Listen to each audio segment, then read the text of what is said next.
오늘부터 요한복음 2장을 강의하게 됩니다. 1장은 우리가 아는 대로 예수 그리스도가 누구신가를 차례차례 증거했습니다. 특별히 헬라 문화권에 속해 있었기 때문에 그 당시에 사도 요한은 헬라 문화에 그들이 잘 아는 이 로고스라고 하는 개념, 이 말씀이라고 하는 개념, 만물의 배후에 이 로고스가 존재해서 이 만물이 오늘도 평화를 유지한다라고 하는 그 로고스, 뭔가 신적 존재라고 철학적인 개념을 갖고 있었던 이 로고스라는 이 말씀이라는 단어를 통해서 헬라 문화권에 살고 있는 그들에게 그분이 하나님이고 예수 이 땅에 몸을 입고 오신 예수 그리스도이신 것을 증거합니다. 태초에 말씀이 계셨고 그 말씀이 하나님과 함께 계셨고 이 말씀이 곧 하나님이시다라고 말합니다. 그 말씀이 육신이 되었다라고 말합니다. 예수 그리스도가 바로 말씀이 육신이 되신 하나님의 아들로 이 땅에 오신 그분이라고 헬라 문화권에 소개합니다. 세례 요한이 등장해서 이제 유대 문화권의 복음을 증거합니다. 보라, 세상 죄를 지고 가는 하나님의 어린 양이라고 말합니다. 유대인들은 어린 양을 잡아서 제사를 많이 드리기 때문에 어린 양의 개념을 누구보다도 잘 압니다. 언젠가 우리 죄를 대신해서 나의 죄를 속하고 이제 나로부터 죄로부터 자유케 하시는 그러한 어린 양이 바로 이 예수 그리스도시다 라고 하는 것을 이 세례 요한은 증거했다. 이게 유대인 사회에 증거하는 복음 전도입니다. 그 다음에 제자들의 고백이 있습니다. 제자들은 우리가 메시아를 만났다라고 고백합니다. 우리가 만나서 대화하고 하룻밤 지내서 드디어 내가 메시아를 만났다라고 그들은 증거합니다. 나다니엘은 처음에는 의심이 있었습니다. 무슨 나사렛에서 육신적으로 보니까 나사렛에서 무슨 선한 것이 나타날 수 있겠느냐라고 의심을 품었지만 그는 예수를 만나고 나서 하나님의 아들을 만났다라고 선포합니다. 우리에게 중요한 것은 오늘 1장에서 중요한 것은 이 예수를 만나야 된다고 하는 사실이에요. 이 예수를 만나지 않으면 우리는 여전히 우리는 의인일 뿐인 것입니다. 우리는 태초에 말씀 되신 예수를 만나야, 태초에 하나님 되신 예수를 만나야, 창조주 예수 그리스도를 만나야 됩니다. 어린 양 예수 그리스도, 우리의 구세주, 우리의 구속주, 우리의 리디머를 만나야 되는 것입니다. 그래야 우리가 언제든지 우리 주님 앞에 내 죄를 고하고 사함받고 죄로부터 자유하고 이 세상의 유혹으로부터 멀리할 수가 있는 것입니다. 우리는 메시아를 만나야 됩니다. 여러분, 메시아는 왕, 제사장, 선지자의 직분을 감당하는 자들에게 기름 부음을 받은 자들이라고 하는 것입니다. 이 메시아는 그러한 이 기름 부음을 받은 자, 우리가 그 예수를 만나서 우리도 왕적 제사장의 직분, 선지자의 직분을 우리도 감당할 수 있어야 된다고 하는 사실이에요. 이것이 오늘 1장에 우리에게 주는 놀라운 교훈입니다. 그런데 이제 지금부터는 예수 그리스도께서 자신이 친히 증거를 받는 것이 아니라 자신이 친히 자신을 증거하는 사건이 이제 2장부터 시작되는 것입니다. 그 이전까지는 사도 요한이 나타나고 그 다음에 세례 요한이 나타나고 또 제자들이 간접적인 예수 그리스도의 증인입니다. 증거를 하고 있습니다. 그러나 이제는 예수 그리스도의 직접적인 데몬스트레이션, 예수 그리스도는 직접적인 이제 디렉트 데몬스트레이션을 하는 것입니다. 자신이 누구인가를 증거하고 있는 것입니다. 더불어서 자신이 이 땅에 오신 이유에 대해서 증거하고 있는 거예요. 이것이 가나의 혼인잔치에 일어나는 놀라운 오늘의 이 상황 배경인 것입니다. 왜 이렇게 예수님은 첫 번째 표적을 혼인잔치에서 하셨을까?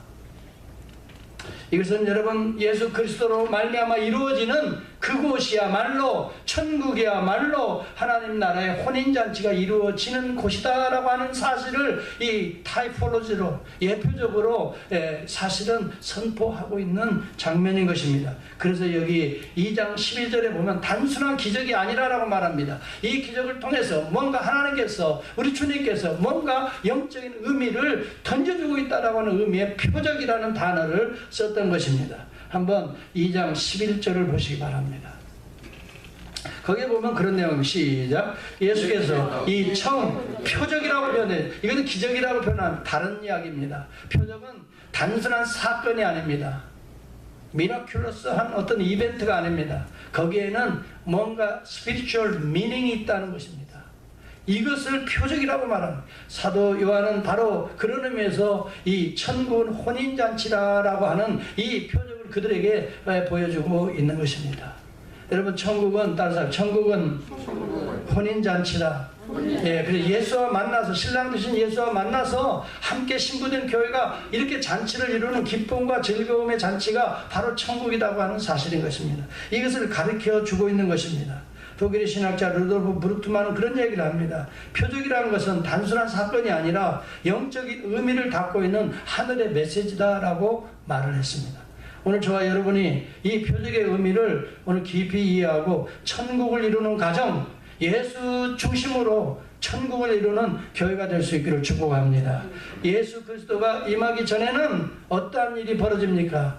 포도주가 떨어지는 것이라는 것입니다. 예수 그리스도가 개입하기 이전에는 이 세상의 모든 잔치, 이 세상의 모든 즐거움, 이 세상의 모든 최고의 행복은 언젠가는 변질되고 떨어질 수밖에 없다는 사실을 우리에게 말해주고 있는 것입니다.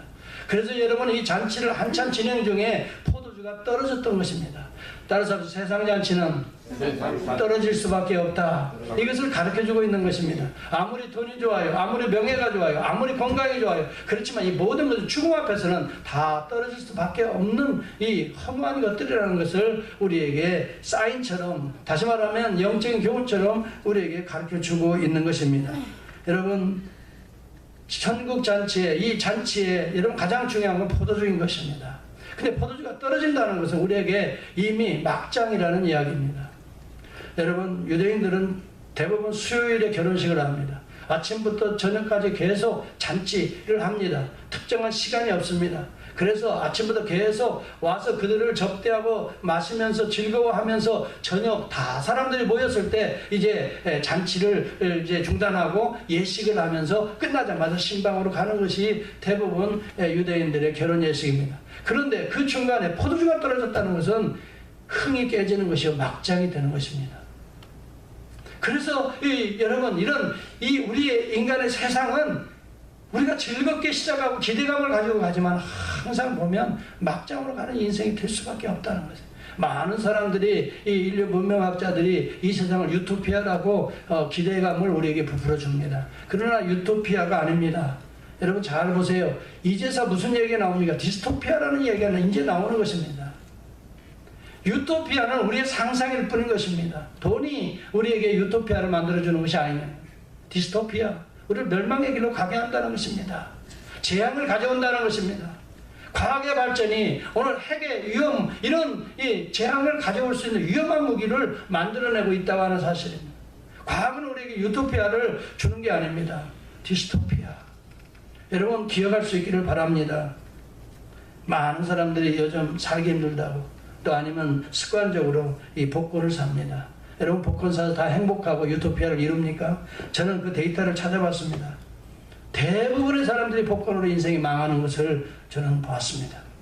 얼마 전에 여러분 7억 5,870만 달러를 파워볼 1등이 당첨되었어요. 그게 지난달 같은데요. 그런데 파워볼 당첨되는 게 거의 3억분의 1이라고 그래요. 다시 말하면 이 벼락을 7번을 계속해서 맞을 수 있는 확률보다 더 어려운 게 이게 복권 타는 것이라고 합니다. 2012년에 시카고 출신의 자영업자 우르즈 칸이 있습니다. 파워볼에 당첨이 됩니다. 100만 불입니다. 11억 원이죠. 한 달 만에 그는 싸늘한 죽음으로 발견됩니다. 부검 결과는 청산가리 독약으로 죽게 되었습니다. 누가 범인지 아직도 못 잡았다고 하는 것입니다. 플로리다 주에서는 청소 자백을 하다가 근근히 생계를 유지하던 에브라임 셰익스피어라는 사람이 있습니다. 그분이 2006년 1,700만 불의 파워볼에 당첨됩니다. 3년 갑니다. 3년 동안 흥청망청 거의 다 써버리고 이후에 사기를 당합니다. 마지막에는 가슴에 2발의 총탄을 맞고 안매장되는 시체로 발견됩니다.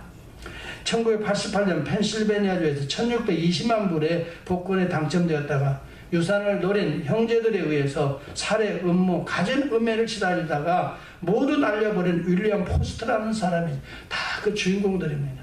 우리 집사람이 다 찾아냈네요. 제가 인터넷에서 저도 자료를 찾아봤는데요. 재산을 다 날리게 됩니다. 1997년 텍사주에서 3,100만 불 로또가 당첨이 됩니다. 빌리 하렐이라는 사람입니다. 이 사람은 가족, 교회, 친구들에게 선심 쓰듯이 많이 돈들을 기부하였지만은 그러다가 2년여 만에 스스로 목숨을 끊게 됩니다. 2001년에 남편과 함께 1,100만 불에 당첨되는 그런 빅토리아 젤이 있습니다. 나중에 마약과 술에 취해 운전하다가 다른 사람을 죽이고 결국 자신도 교도소 행으로 치닫게 됩니다. 1985년, 86년 두 차례에 걸쳐서 540만 불의 복권이 당첨된 뉴저지주의 이블린 애덤스라는 사람이 있습니다. 다 도박으로 탕진하고 집도 다 날리고 트레일러에 이제 몸만 겨우 유지하는 삶으로 전락해버리고 말았습니다. 제가 언젠가도 이야기했지만 저는 세인루이스에서 1,700만 불을 당첨된 한 분하고 같이 이웃집 하는, 그래서 그분이 나에게 또 우리 교회 와서도 이렇게 조금 한 10,000불 헌금해 주시더라고요. 1,700만 불 당첨이 됐어요. 나한테도 밥 먹으라고 이렇게 손에 쥐어줘서 이렇게 보면 100불짜리 하나 이렇게 쥐어주고, 그래서 잘 먹은 적도 있습니다만, 하여튼 이분이, 그런데 그 3년을 못 버팁니다. 흥청망청. 내가 얘기했죠. 목사님, 나 저기 한국 갔다 왔다. 그래서, 그러셨어요? 여기 하고 이렇게 사진 보여주면, 김대중 대통령 그때요. 김대중 대통령 다 찍은 사진. 여러분 그냥 찍어줍니까? 다 돈 주고 찍는 거죠. 그렇죠? 도네이션 해야. 그래 또 안 보였다가 어느 날 나타나면, 목사님 저 워싱턴 갔다 왔어 하면서 반말해요. 저한테 이제 돈 좀 있으니까. 그러면서 사진을 또 보여주는데, 누가 찍은, 그때 클린턴 대통령하고 다 찍은 사진, 백악관에서. 그리고 흥청망청 정치인들. 그래도 막 나는 이곳 샌디에고로 여기 목회자로 왔잖아요. 그게 벌써 20년 전 이야기입니다. 나중에 우리 교회를 다니면서 그 목사님 나한테 연락이 왔어요. 그 사람이 있죠. 다 날려버리고 아무것도 없고 차도 없고. 그래서 이 1,700불 중고차 사는데 사이너가 필요하다고 제가 사인해주고 왔어요. 그 얘기를 나한테 하는 얘기를 들었어요. 비참하더라고요. 1,700만 불이에요. 한국 돈은 얼마예요? 얼마 되겠어요? 1,700만 불이면 200억 되나요? 200억 정도 되죠. 이야. 그분이 저를 만나서, 목사님 이 교회 짓는 거 제가 다 할 거야. 내가 다 할 거야. 그러셨거든. 그때 은근히 또 기대를 했죠. 난. 또 어렵게 결혼하더니. 우리 앞에서 계셨으니까 내가 매번 나가서 일하는 걸 보거든요. 그 밀치모자 쓰고 다 인부처럼 일하는 게 그 몇 년을 하면서 지어진 교회거든요.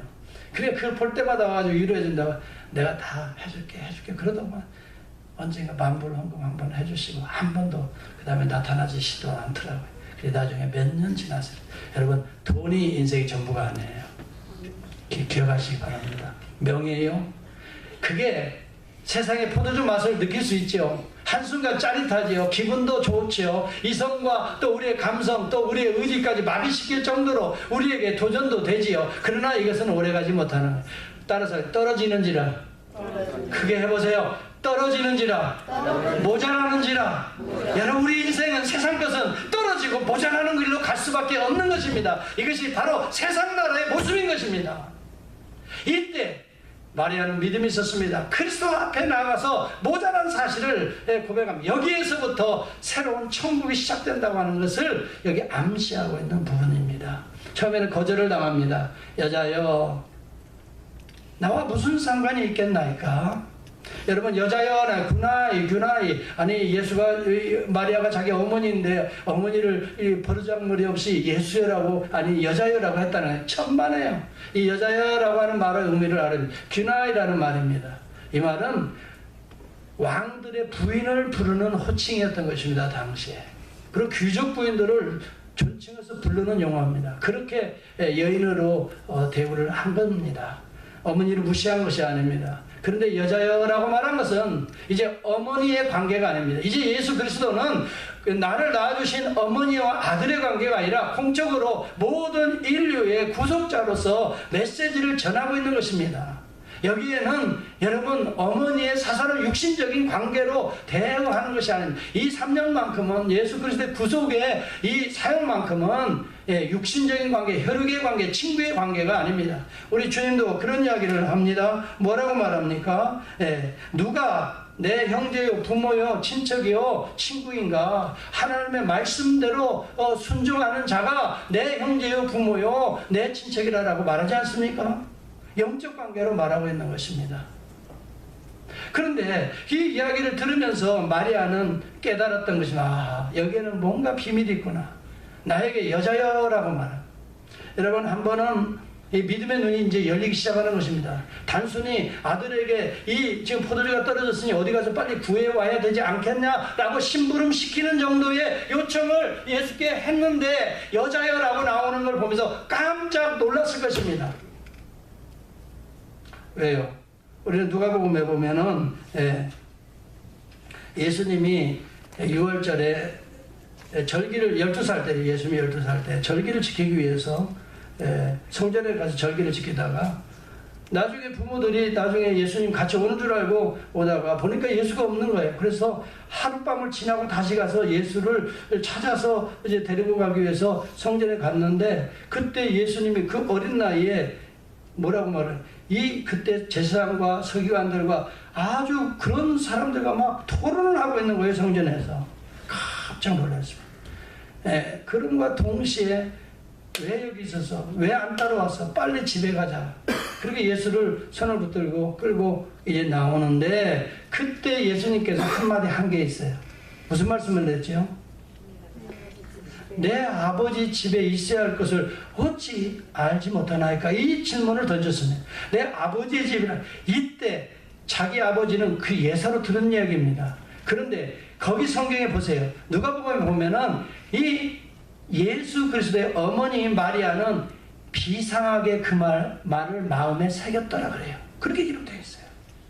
이것은 영적인 관계로 보기 시작했던 것입니다. 단순한 아들이 아니라는 것을 이 마리아는 알았던 것입니다. 왜? 여자는 알 거 아니에요, 적어도. 내가 다른 남자하고 바람을 피워서 이 아들을 낳았는지, 아니면 한 번도 경험이 없는데 잉태가 되어서 성령으로 잉태된 그것인지 누구는 제대로 알까요?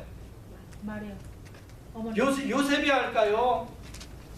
요셉은 그냥 믿었죠. 그렇죠. 천사 가브리 얘기. 그러나 그것을 분명히 안 사람 누구예요? 당사자 아니에요. 내가 결혼 전에 예수 낳기 전에 누구하고 관계를 했는지 안 했는지는 누가 알아요? 본인이 알아요. 본인이. 여러분, 이 믿음이라는 건 이렇게 신비한 겁니다. 성령으로 잉태됐다는 걸 믿어서 아이를 낳았기 때문에 이것은 하나님의 아들이라고 하는 믿음이 원초적으로 태에서부터 있었던 거예요. 그래서 예수님의 자라는 이 사생활의 30년까지도 예사롭게 보지 않는 거예요. 매 한마디 한마디를 예사롭게 생각하지 않는 거예요. 그런데 지금 예수님이 여자여라고 나오니까 드디어 공생애에 이 하나님의 나라의 비밀이 시작되는 것으로 알고 그때 완전히 생각을 바꿉니다. 뭐라고 말합니까? 예수께서 말씀하시는 대로 그대로 하라라고 이야기합니다. 여러분, 우리 주님이 아직 내 때가 이르지 아니하였다라고 합니다. 우리 주님은 내 때라고 하는 때, 호라, 이것은요 특별히 하나님의 역사가 개입되는 특별한 시간대를 말합니다. 그런데 이 호라라는 단어가 주로 예수 그리스도의 십자가의 때, 구속의 때를 의미했던 것입니다. 그래, 아직 그때는 이르지 아니했던 것입니다. 예수 그리스도의 십자가는 이제 이후로 이뤄질 그 구속으로 말미암는 하나님의 천국의 잔치를 이루시기 위해서 이 사실은 이 놀라운 기적을 주님이 해주신 것입니다. 사인처럼. 그래서 여기 표적이라고 말하지 않습니다.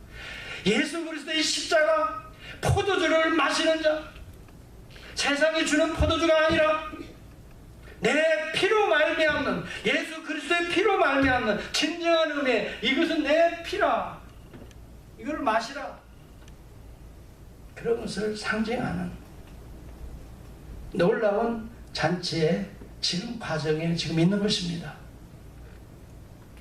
여러분, 우리가 어떤 문제가 있습니까? 어떤 참 떨어지는 우리의 인생의 삶이 있습니까? 따라서 합시다. 주님께 나아가자. 주님께 예, 나아가자. 주님께 나아간다고 해서 주님에게 요청한다고 바로바로 이루어지는 것은 아닙니다. 주님이 개입하시는 구속의 때가 반드시 있는 거예요. 그때까지 인내하며 기다릴 수 있는, 기도할 수 있는 여러분이 될 수 있기를 축복합니다. 여러분, 마리아가 포도주 떨었다고 해서 즉각 해결하시는 예수님이 아닙니다. 이것을 통해 사인으로 베풀어 줘야 될 하나님의 때라고 생각해야 이 기적들이 일어나는 것입니다. 그때까지 여러분, 주님께서 말씀하신 대로 그대로 하라. 할렐루야. 아멘. 여러분, 이 깊은 의미를 이해할 수 있습니까? 아멘. 내 생각대로 지금 안 된다고, 지금은 막장이라고 낙심할 거 없습니다. 주님이 말씀하시는 그대로 인내하며 기다리며 그때를 바라보며 기도할 수 있기를 축복합니다. 그때 하나님의 역사는 때가 이름에 이루어지는 것입니다. 사람들이 조급하지, 그렇죠? 하나님이 조급하신 건 아니에요. 하나님이 그 과정을 통해 우리를 믿음으로 연단시키는 거예요. 그래, 이 과정을 넘어가는 것을 저는 믿음이라고 봅니다. 믿음이 있는 자들은 주를 바라보며 말씀하시는 대로 기다리라 하면 기다리고, 그런데 믿음이 없는 자는 조급하지요. 그래서 왜 빨리 좀 가서 어디 구해오든지, 포도주가 떨어져서 지금 잔치가 막장이 되는데 어디가 사오든지, 아니면 어떻게 하든지 나름대로 머리를 쓸 수 있습니다. 그런데 주님은 뭐라고 말해요? 이 마리아의 믿음은 바꿔주는 거예요. 뭐예요? 주님이 말씀하는 그대로 해라. 그대로 순종합니다. 주님은 뭐라고 말씀합니까? 여기 6항아리, 결례에 쓰는 6항아리. 여러분, 이것은 혼인잔치나 무슨 잔치를 열을 때는 사람들이 이 다 사막지대를 건너서 오기 때문에 손과 발이 다 이게 더럽습니다. 그래서 이 물을 떠서 하인들은 물을 떠서 그 이 하객들을 손과 발을 닦아줍니다. 그때 쓰는 6항아리, 큰 항아리가 있습니다. 그런데 이 더 물 항아리에 그때 많은 아마 이 하객들이 이미 왔기 때문에 그 물을 다 썼을지 모릅니다. 그래서 물이 거의 다 보니까 없어요. 그래서 예수님이 그걸 보고 물을 채워라 그래요. 물을 채우라라고 말해요. 채우라. 6항아리에 가득 아구까지 채워라. 주님 말씀하시는 그대로 하라. 그대로 하라. 그런데 여러분, 물을 채울 때에 이 하인들이 생각할 때 지금 포도주가 떨어졌는데 물을 채우라. 이게 도대체 과학적으로 상식적으로 납득이 하지 않습니다. 그래도 물을 채우라니까 주님 그대로 하라라고 하는 말씀대로 그대로 채울 수 있기를 축복합니다. 여러분의 아이디어로, 여러분의 과학적인 상식으로 물을 채워. 이거 물로 어떻게 하자는 거야? 지금 포도주가 떨어졌는데 어떻게 물을 채우나? 여러분, 주님이 개입하시면, 하나님이 개입하시면 물이 변하여 포도주가 될 줄을 믿습니다. 이 믿음을 가지고 물을 채우라 하면 물을 채울 수 있는 저와 여러분의 삶이 될 수 있기를 바랍니다. 하나님은 우리의 이성에 갇혀있는 분이 아닙니다. 하나님은 우리의 과학적 상식에 따라 움직이는 분이 결코 아닙니다. 하나님은 말씀으로 우주를 창조하신 분이십니다. 오늘 그리스도의 십자가가 오늘 우리의 죄를 다 대속하는 놀라운 구원의 은혜를 믿음을 통해서 오늘도 현재 진행형으로 진행하시는 하나님이십니다. 여러분, 믿음은 주님이 말씀하시는 그대로 순종하는 것이 믿음인 줄을 믿습니다. 여러분, 말씀할 때마다 여러분의 이성과 과학적인 지식으로 잣대로 여러분 재지 마시기를 바랍니다. 결코 재지 마세요. 하나님은 없는 데에서도 유를 창조하시는 창조자 하나님이십니다. 오늘 우리의 더러운 죄의 문제를 세상은 해결할 수 없지만 십자가의 보혈로 우리의 죄를 깨끗이 씻어주시는 이 복음을 그대로 믿고 주님 앞에 나올 수 있기를 축복합니다. 믿음 그대로 되는 것입니다. 어떤 사람은 그런 얘기, 2000년 전 예수의 피가 보혈을 아무리 믿는다고 어떻게 그게 우리의 죄가 씻어질 수 있을까? 그런 상식적인 선에서 주님의 보혈을 생각합니다.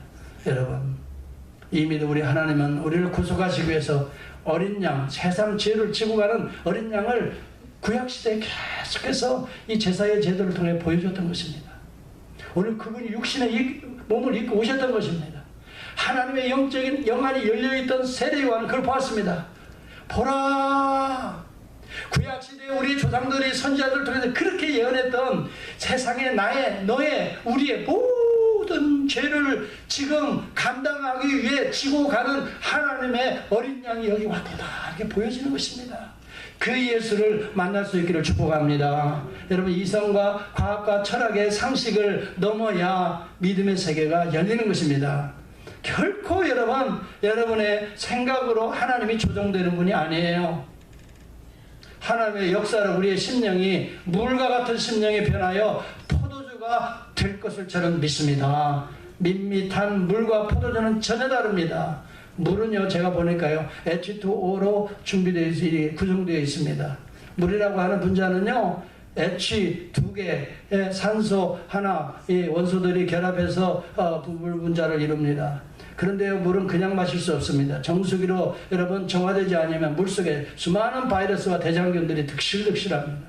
그래서 많은 사막지대에 살던 사람들이 물로 인하여 이 몸에 병들었기 때문에 그들은 포도주를 담아서 그것을 음료로 마셨던 것입니다.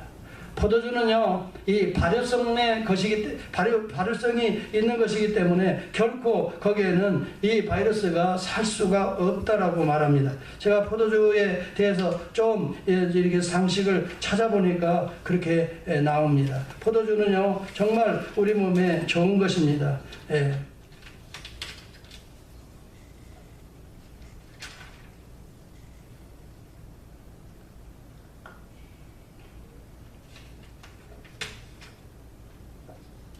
어디다 적어놨는데 그거 안 보이네. 포도주에 대해서 제가 다 적어놨었는데, 항산화, 항암, 면역 기능이 포도주를 통해서 이렇게 강화된대요. 그리고 거기 보니까요, 수백 종류의 페놀성 화학성분을 내포하고 있다는 거예요, 포도주 안에. 그래서 혈관의 노폐물을 제거하고요, 혈액순환을 강화하고, 특히 이 고밀도지 단백질을 높여주는, HDL을 높여주는 그 효소들이 포도주 성분에 있고요. LDL이라고 여러분 저밀도지 단백질, 이것은 상당히 낮춰주는 그런 역할을 하는, 그래서 콜레스테롤에 아주 좋은, 그래서 이 와인이라고 하는 것은 거기에는 뭐 바이러스라는 것이 살 수가 없다고 그래요. 그래서 와인을 먹고 무슨 병원균에 걸렸다는 사람은 없어요. 예수 그리스도의 보혈의 피는 그 속에 바이러스 있을 수 없어요. 우리의 노폐물들, 우리의 죄의 노폐물들 깨끗이 씻어주는 하나님의 피인 것을 믿습니까? 여러분, 우리가 떠다 우리의 모습으로 이렇게 살던 자들이 예수 그리스도가 개입하니까 변합니다. 포도주로 변합니다. 근데 이 포도주는요, 세상 사람들이 만들어낸 것과 비교를 해보니까 비교할 수가 없어요. 세상 사람들은 뭡니까? 세상 나라는 뭡니까?